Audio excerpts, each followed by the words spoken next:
আমরা আমাদের ইচ্ছা বা আশাকাঙ্ক্ষা পূরণের জন্য ঠাকুরের কাছে মানত করি। এই মানত কি আমাদের করা উচিত? ঠিক না? মানত করা কখনোই ঠিক নয়। কেন? তারা হচ্ছে সর্বশক্তিমান এবং সব কিছুরই মালিক। তাদের আমরা আবার কি ঘুষ দেব? এই মানত করা মানে কি ভগবানকে ঘুষ দেওয়া।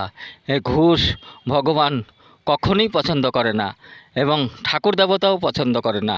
তাই আমাদের তাদের কাছে সেই মানত করা বা এই জিনিস দেবো এই ফল পেলে, এই জিনিস দেবো ওই ফল পেলে, এই সমস্ত কখনই করতে নাই।